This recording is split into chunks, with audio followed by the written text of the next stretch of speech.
Bonjour, Marc Bouette, coureur, entraîneur et arbitre international. Dans cette troisième vidéo, quelques situations à la marque au vent. La marque au vent est un carrefour où tous les bateaux se retrouvent. L'espace y est donc restreint et il est important de bien connaître les règles. Le plus simple, c'est d'arriver le premier, auquel cas on passe en toute tranquillité. Le plus sûr, c'est d'arriver tribord avec la priorité, mais on sait que sur des régates avec beaucoup de bateaux, ça peut imposer de faire beaucoup de hors-les-lignes et de rallonger vraiment sa route. Une solution pour gagner souvent pas mal de terrain, c'est d'arriver bâbord, mais au niveau des règles, c'est assez dangereux, et c'est ce que nous allons voir plus particulièrement dans les quelques situations suivantes. Première situation, arriver bâbord et virer dans la zone. Ce virement a un statut particulier dû à la règle 18.3 que nous verrons dans la situation suivante. Si vous avez la chance de passer juste devant un tribord, faites comme bleu sur cette animation. Croisez, virez juste après le croisement et donnez de la place à jaune. Au mieux, vous auriez pu gagner une place en virant devant, au pire vous risquiez une pénalité. Pourquoi? C'est ce que nous allons voir maintenant avec la situation suivante. Pour cette seconde situation, j'ai choisi des catamarans qui ont la particularité d'avoir une grosse perte au virement de bord.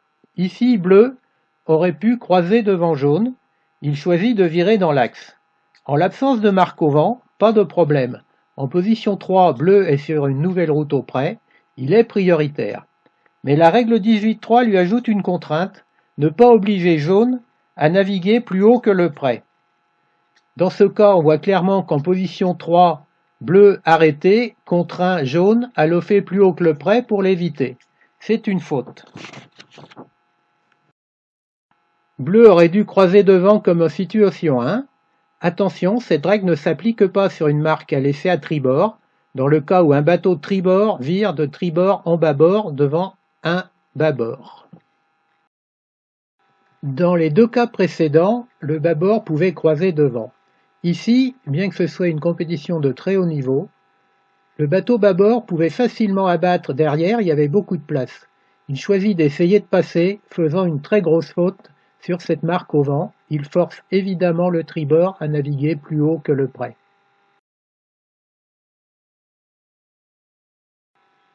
Dans cette nouvelle situation, nous avons jaune qui a passé la marque au vent et bleu qui arrive bâbord sur la leyline.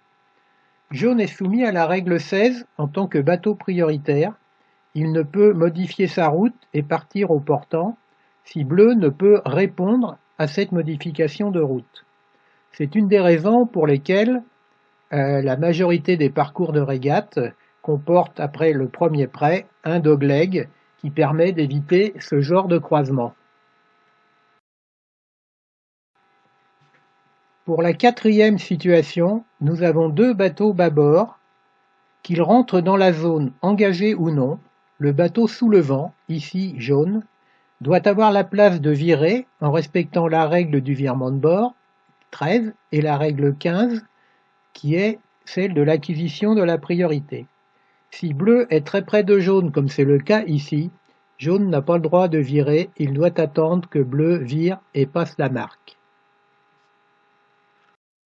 Pour terminer, plus complexe, avec un bateau tribord et plusieurs bateaux bâbord. Dans cette première situation, la règle 20 s'applique et bleu peut demander à rouge de virer pour éviter jaune. Rouge, en tardant un peu, se met dans une position risquée, mais en cas de réclamation, il faut savoir que rouge et bleu ne sont pas dans une situation très facile et ils risquent la disqualification.